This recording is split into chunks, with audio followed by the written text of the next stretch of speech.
Guys, welcome to the blog. और आज आया हूँ मैं खेत।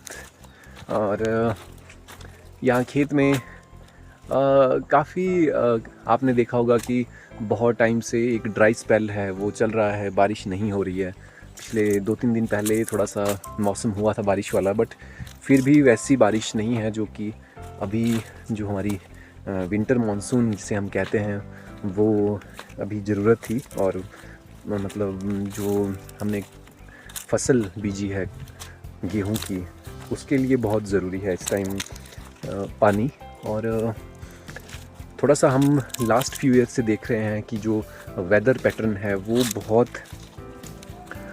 चेंज हो गया है इन द कॉन्टेक्स्ट कि जब बारिश हो रही है तो फ्लैश फ्लड्स ज़्यादा हो रहे हैं, जो एक ठहराव वाली बारिश है वो कम है। और जैसे ही बात आती है हमारी विंटर मानसून की, तो पहले ऐसा था कि नवंबर दिसंबर में हमें मतलब कुछ टाइम के लिए शावर्स मिलते थे, पानी मतलब की हमें कमी नहीं होती थी। पर धीरे धीरे हम देख रहे हैं कि जो हमारा हाई एल्टीट्यूड है वहाँ भी पानी की कमी है, मतलब बर्फ़ वहाँ नहीं गिर रही है। पिछले 31 दिसंबर को मैं कमरूनाग वैली गया था, तो वहाँ पे मैंने ऑब्ज़र्व किया था कि जितने भी ओवर द ईयर्स टाइम है वहाँ सारी वेजिटेशन जो है वो सूख चुकी है। और वहाँ बर्फ़ की बहुत बोलते हैं ना कि एक ज़रूरत होती है, जिससे कि हमारा हाई एरियाज़ जो है वो भी मतलब नमी उसमें बनी रहती है, और जो हमारा लोअर एरिया है वहाँ भी पानी की जो हमारे सोर्सेज हैं वो भी हमारे मेंटेन रहते हैं। तो थोड़ा सा तो वेदर पैटर्न थोड़ा बदला है, और जिस वजह से शायद कहीं ना कहीं हमें नुकसान देखने को मिल रहा है। बात करें बीमारी, जैसे जो हमारे एयर क्वालिटी की वजह से बीमारियां आज के टाइम में हो रही हैं, खासकर जो हमारे मेट्रोपॉलिटन सिटीज़ हैं या कोई और हमारा शहर की हम बात कर लें, तो उनके बढ़ने के चांसेस भी और बढ़ रहे हैं। और अब थोड़ा सा समय ऐसा है कि एनवायरमेंटल जो हमारी पर्सपेक्टिव है उस पे ध्यान दिया जाए, और हमारे जो पॉलिसी मेकर्स हैं उनकी डिक्शनरी में अब ये चीज़ थोड़ी सी इन्वॉल्व होनी चाहिए कि जो ये शिफ्ट हो रहा है हमारा पैटर्न थोड़ा सा, ये हमें आने वाले समय में कोई बहुत बड़ा नुकसान ना कर दे।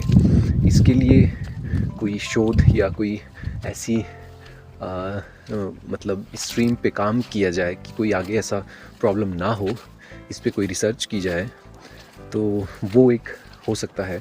और वैसे तो चलो विभाग में या कहीं भी आप बात करें, सेंट्रल गवर्नमेंट की, स्टेट गवर्नमेंट की, तो कहीं ना कहीं इन चीज़ों पे काम होता ही रहता होगा।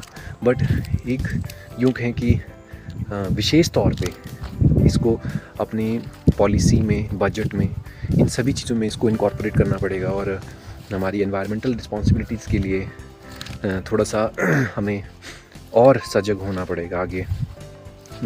और वो पॉसिबल तभी है या इसमें जुडिशरी इंटरवेंशन करे, या फिर हमारा कोई ऐसा रूल बन जाए, एक नियम ऐसा बन जाए जो कि लीगल बाइंडिंग हो लोगों के ऊपर कि वो हमें करना ही है। तो उससे हो सकता है, हालांकि मैं देखता हूँ कि जो हमारा वेजिटेशन कवर है उसमें फ़र्क नहीं आया है। वेजिटेशन कवर हमारा इवन बढ़ा है from over the years. But जो कहें ना कि अभी हमारा देश है वो एक डेवलपिंग फेज़ में है, और कहीं पे कंस्ट्रक्शन है, कहीं पे डंपिंग है, तो कहीं पे पेड़ों के काटने का काम है, तो कहीं कुछ और है। तो इन चीज़ों से भी थोड़ा शायद इम्पैक्ट हमारे एनवायरनमेंट पे हो रहा होगा, शायद थोड़े समय के लिए, क्योंकि एनवायरनमेंट हमेशा इक्वलाइज़ करता है अपने काम को, अपने डैमेज को। तो let us see what happens in future. So me see you in next blog.